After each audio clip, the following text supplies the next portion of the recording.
Let's pray. Heavenly Father, bring us home someday. In Jesus' name, amen.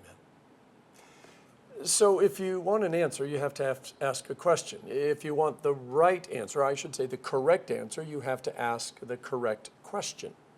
When it comes to faith, I'm not sure where to begin or what questions to ask, because every question I ask seems to just lead to more questions. When I read Psalm 130, there is a mixture of fear, pain, longing, and hope. The psalm is a song of ascent. It means it is spoken or sung on your way to Jerusalem to worship at the temple, and then it is sung or spoken again as you walk up the long steps to the actual temple. What do you think about on your way to church? Do you listen to specific music? Do you give yourself the silent treatment? Do you talk to yourself? Talk to whoever's in the car with you. If you listen to music, is it country, rock, classical, jazz, a podcast, or worship music? Do you have a purpose for what you do when you're on your way to church? Are you preparing your heart and soul? Are you just psyching yourself up for having to sit in a chair for an hour? Are you confessing your sins? Are you praising God for all of His blessings? Or are you just driving along, numbing your mind as the potholes rattle your suspension and your spine? There are at least three types of doubt: one that affects the mind, one that affects the heart, and one that affects the soul. Mind doubt is when you either don't or can't understand something, such as the Trinity or politics or why anyone would eat Twinkies. This is primarily an analytical doubt, and you either gather enough information to answer questions, and thus you no longer doubt, or at least you accept whatever it is, even if you don't completely agree with it. And that's when doubt becomes some form of belief. Or you discover there isn't enough to prove it, or you don't accept the proof, and doubt becomes disbelief. Heart doubt is as much emotion as it is doubt. Does she love me? What if I don't get this job? Am I good enough? Such doubt cannot be analyzed because it's not about facts. It's about emotions and feelings. I mean, even if the other person says, I love you, or you do get the job, or someone tells you you're good enough, there is always something in the back of your mind that just won't let go. It's always nibbling at you. Soul doubt is not just reserved for those who actually believe they have a soul. See, this doubt goes beyond politics and Twinkies, and does she love me, and am I good enough? And it questions the very essence, not just of the existence of humanity and the universe, but our existence. This is asking, why am I here? What would the world be like if I wasn't here? What happens when I die? See, none of these questions can be answered unless you have faith. If you want the best example of soul doubt, well, look to Jesus in the Garden of Gethsemane. It says, he sweats blood knowing that his time has come. Or look to Jesus on the cross when he cries out, my God, why have you forsaken me? What must he have seen? What must he have been thinking? What abyss was he staring into? How dark and empty and void must it have been for him to say what he said? There are a few other places in the Bible. Jacob, as he wrestled with God on the riverbank. King David, when the prophet Nathan confronted him with his sin over Bathsheba. Saul, who would become Paul, as he sat blinded by the light with the words of Jesus echoing in his head. St. John, as he sat on the island of Patmos, writing the book of Revelation, seeing the end times, knowing that all of the other apostles were dead. Lutheran preaching is not an exhortation. The dictionary says to exhort is to strongly encourage or urge someone to do something. To exhort is what we call the third use of the law, which can also be considered either bribery or shaming. It primarily works on the mind and the heart. And exhortation has its place, and it is often very successful, especially in the short term.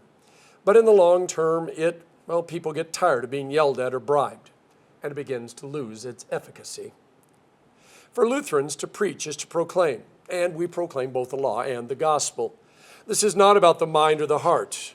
It's not that the mind isn't listening. It's not that the heart isn't feeling, but there is more than just an intellectual yes by the mind or an emotional feeling by the heart. This is why asking the right question is important, because otherwise we're not going to get the answer that we need.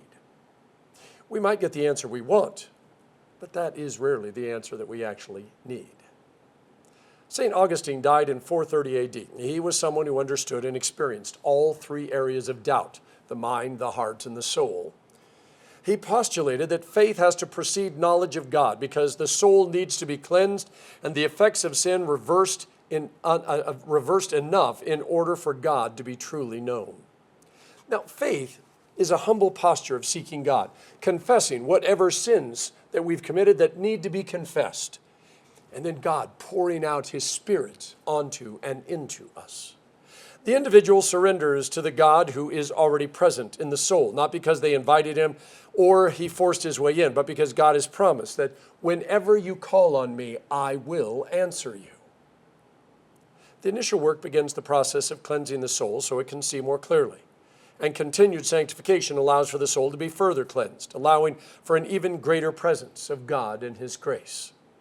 Now, if a preacher preaches faithfully, we are taken into the darkness of Good Friday, as close to the abyss as we can handle, to see what the soul is afraid of. But always with the arms of God wrapped around us so that we need not fear being cast into that abyss. And when we look away from the darkness, we discover the light of the cross shining on us.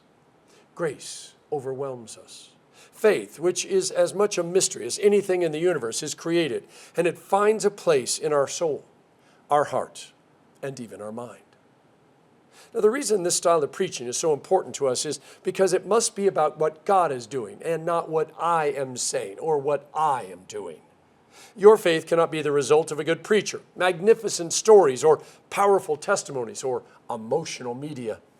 St. Paul said, when I came to you, I did not come with the eloquence or superior wisdom as I proclaimed to you the testimony about God. For I resolved to know nothing while I was with you except Jesus Christ and Him crucified. I came to you in weakness and fear and with much trembling. My message and my preaching were not with wise and persuasive words, but with a demonstration of the Spirit's power, so that your faith might not rest on men's wisdom, but on God's power. This doesn't mean I shouldn't put time into my sermons. It doesn't mean I shouldn't work harder at being a better preacher. But it's an acknowledgement that only God can create saving faith. And occasionally He might use one of my sermons to take you where you need to be in order for that to happen. When the psalmist cries out, he is vocalizing all the things that are running through his mind, his heart, and his soul. It's not completely organized. It's more of a random abstract. He starts with a cry for help, ends with a declaration of hope, and in between he verbalizes the processes that lead from this one to this one, but all over the place in between before they get there. The Bible is not just there to comfort us.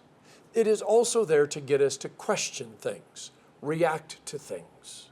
When someone says they fully understand all the stories in the Bible and that none of the stories in the Bible bother them, that just means that they've actually never read the Bible. You see, doubts, the honest ones we have about some of the stories and the characters and happenings, are there to push us deeper into our faith by challenging what we think in our mind or what we feel in our heart. When we get to heaven, heaven is not going to be what we think it is or what we decided it would be.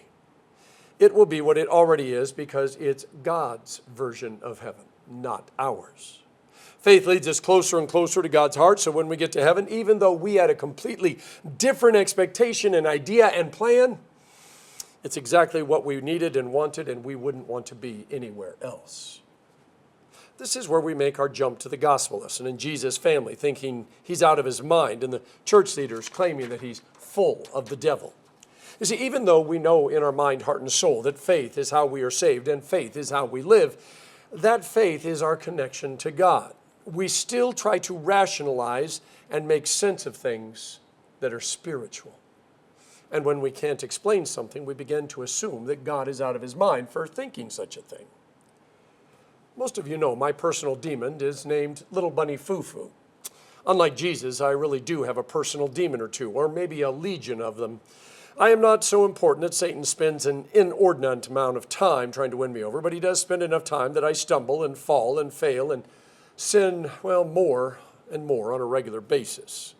It's like the psalmist. I go from out of the depths I cry to you to With him there is redemption, and back and forth in a heartbeat or two.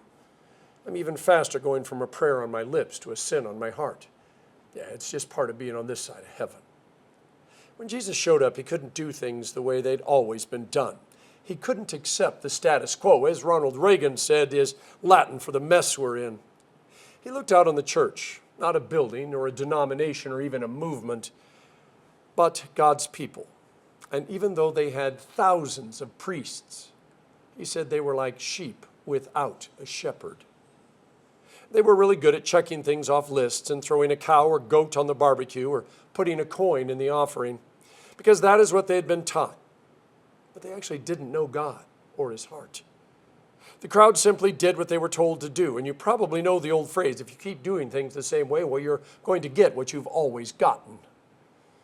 Now remember, miracles are just God's way of putting things back the way they were supposed to be before sin messed everything up.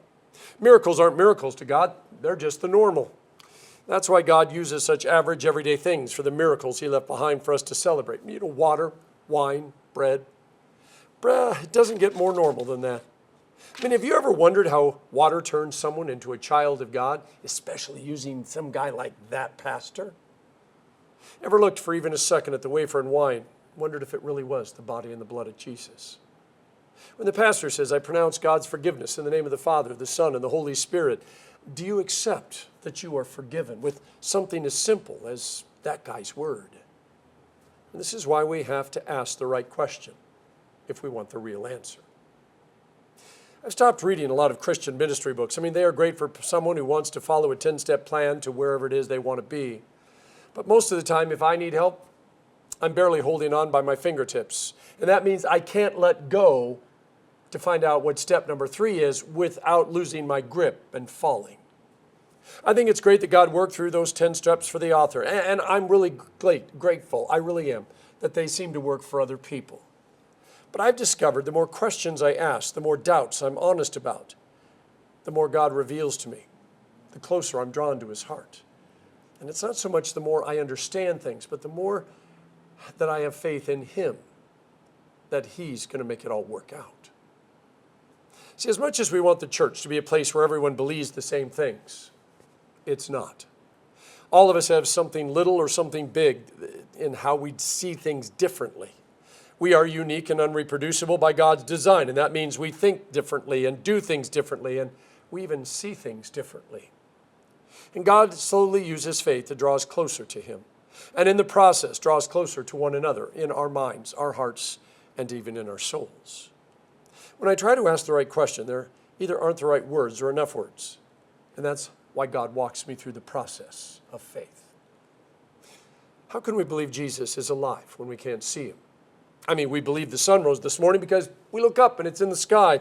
We believe in one another because we can see one another. Where do we find the faith to believe in all the other things, like God and heaven and forgiveness and grace and hope and eternity? Yeah. You know, like the psalmist, we must remember our eyes are not the only things we see with. Our ears are not the only things that we hear with. And our minds are not the only things we think with. And our heart is not the only thing that we feel with. Ecclesiastes 3 says that God set eternity into your heart. He hardwired it right into you.